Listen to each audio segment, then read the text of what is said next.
Assalamualaikum warahmatullahi wabarakatuh. Nama saya Nova Trianto, NIM 221210008 dari Teknik Elektro A Reguler Sore. Di sini saya akan menjelaskan tentang sistem komunikasi data, atau saya akan menjelaskan lebih terperinci tentang media pengiriman data. Media pengiriman data atau yang biasa disebut transmisi data adalah media yang menghubungkan antara pengirim dan penerima informasi data. Karena jarak yang jauh, maka data terlebih dahulu diubah menjadi kode atau isyarat, dan isyarat inilah yang akan dimanipulasi dengan berbagai macam cara untuk diubah kembali menjadi data. Media transmisi digunakan pada beberapa peralatan elektronika untuk menghubungkan antara pengirim dan penerima, supaya dapat melakukan pertukaran data. Beberapa alat elektronika seperti telepon, komputer, televisi, dan radio membutuhkan media transmisi untuk dapat menerima data. Seperti pada pesawat telepon, media transmisi yang digunakan untuk menghubungkan dua buah telepon adalah kabel. Setiap peralatan elektronika memiliki media transmisi yang berbeda-beda dalam pengiriman datanya, yang antara lain ada kabel Unitrans. Kabel jenis ini merupakan kabel yang paling luas penggunaannya karena dipergunakan untuk jaringan telepon. Kabel ini dibuat dari tembaga, di mana pasang kabel ini diuntit dan dijadikan satu, guna untuk mempertinggi kualitas kabel. Yang kedua ada kabel koaksial.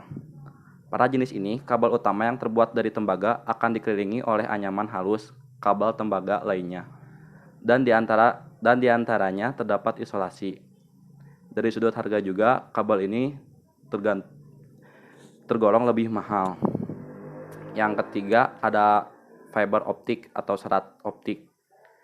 Data yang ada akan dibawa oleh cahaya, dan untuk menyalurkan cahayanya membawa data tersebut, diperlukan adanya suatu jenis kabel yang khusus, dan kabel ini yang disebut sebagai kabel fiber optik ataupun serat fiber.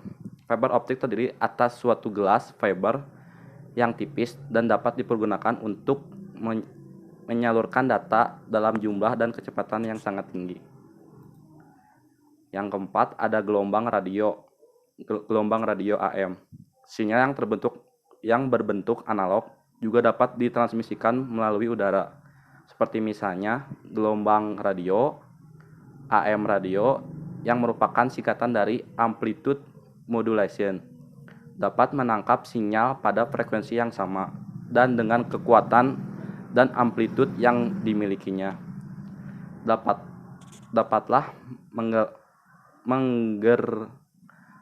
menggerakkan informasi ke arah yang dituju.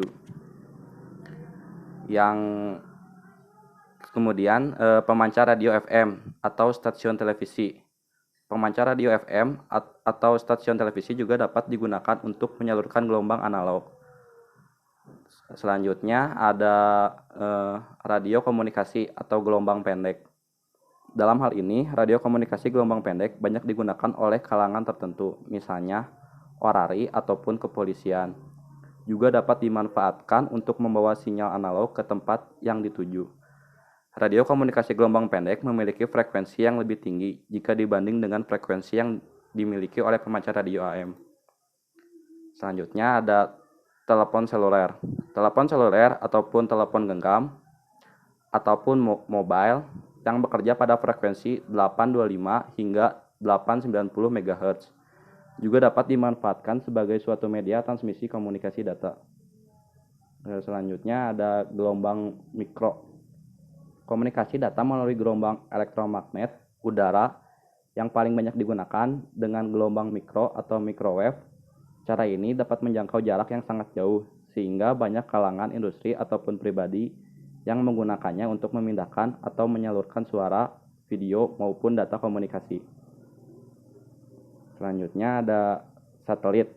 Penggunaan satelit dirancang untuk mengurangi biaya pada pengiriman jarak yang sangat jauh. Apabila digunakan gelombang mikro, maka diperlukannya banyak sekali stasiun pemancar bumi harus dibangun. Di samping itu juga harus diingat adanya lautan yang memisahkan daratan satu dengan yang lainnya.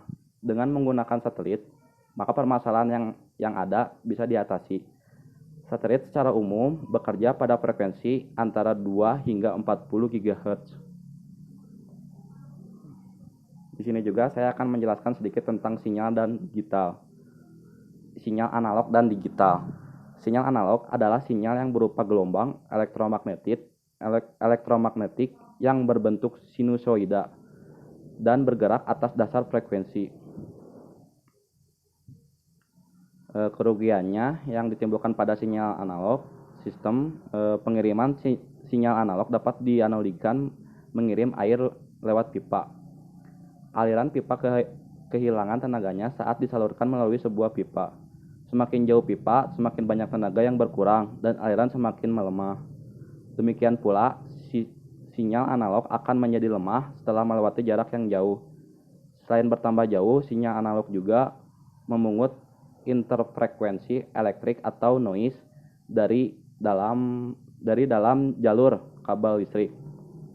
Petir dan mesin-mesin listrik semua menginjeksikan noise ke dalam bentuk elektrik pada sinyal analog. Untuk mengatasi kelemahan tersebut, maka diperlukan alat penguat sinyal yang disebut amplifier. Sinyal digital merupakan hasil teknologi yang dapat mengubah sinyal menjadi kombinasi urutan bilangan 0 dan 1, juga dengan biner, sehingga tidak mudah terpengaruh oleh draw. Proses informasinya pun mudah, cepat dan akurat, tetapi transmisi dengan isyarat digital hanya mencapai jarak jangkauan pengiriman data yang relatif dekat. Biasanya isyarat ini juga dikenal dengan istilah diskrit. Sinyal yang mempunyai dua keadaan ini biasa disebut dengan bit. Bit merupakan istilah khas pada sinyal digital. Sebuah bit dapat berupa 0 dan 1. Kemungkinan nilai untuk sebuah bit adalah 2 atau 21. Kemungkinan nilai untuk 2 bit adalah sebanyak 4 atau 22 berupa 00, 01, 10, dan 11. Secara umum jumlah kemungkinan nilai yang berbentuk oleh kombinasi dan bit adalah sebesar 2n2. Sistem digital merupakan bentuk sampling dari sistem analog. Digital pada dasarnya dikodekan dalam bentuk biner atau heksa. Besarnya nilai suatu sistem digital dibatasi oleh lebarnya atau jumlah bit. Jumlah bit juga sangat mempengaruhi nilai akurasi sistem digital. Sekian dari saya. Mohon maaf jika banyak salah-salah kata. Wassalamualaikum warahmatullahi wabarakatuh.